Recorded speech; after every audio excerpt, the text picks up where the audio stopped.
Pemirsa, masyarakat Hindu Bali merayakan Hari Raya Galungan dengan melakukan persembahyangan di Merajan masing-masing hingga Pura Kayangan 3. Hari Raya Galungan sendiri memiliki makna kemenangan Dharma melawan Adharma.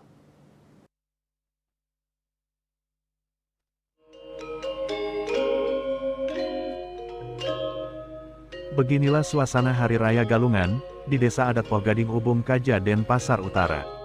Sejak pagi hari, masyarakat Hindu Bali tampak sudah melakukan aktivitas persembahyangan, yang diawali dengan persembahyangan di tingkat merajan masing-masing rumah, yang diikuti oleh semua anggota keluarga. Setelah itu persembahyangan akan dilanjutkan ke Pura Banjar, kemudian ke Pura Panti dan sejenisnya, kemudian terakhir dilakukan persembahyangan di Pura Kayangan 3, dan pura lainnya. Suasana khusyuk, diiringi alunan genta dan mantra para pemangku, dan aroma wangi dupa, membuat suasana bertambah hikmat, mengiringi doa-doa pancasembah yang dipanjatkan oleh umat Hindu ke hadapan para leluhur, Ida Betara Sesuhunan dan Ida Hyang Widiwasa pada Hari Raya Galungan ini.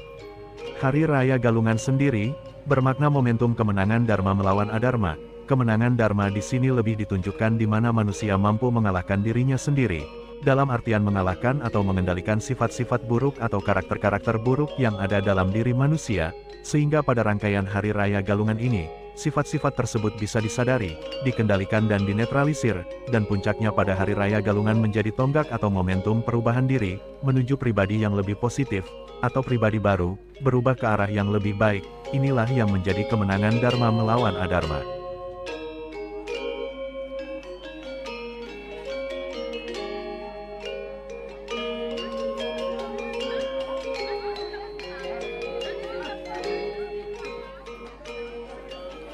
Usai merayakan Hari Raya Galungan, keesokan hari umat Hindu selanjutnya akan merayakan Hari Raya Umanis Galungan, yang bermakna melakukan Dharma Santi atau mempererat tali persaudaraan dan Metirta Yatra, jadi bukan sekedar jalan-jalan seperti kebiasaan umum yang terjadi. Riasa, Bali TV.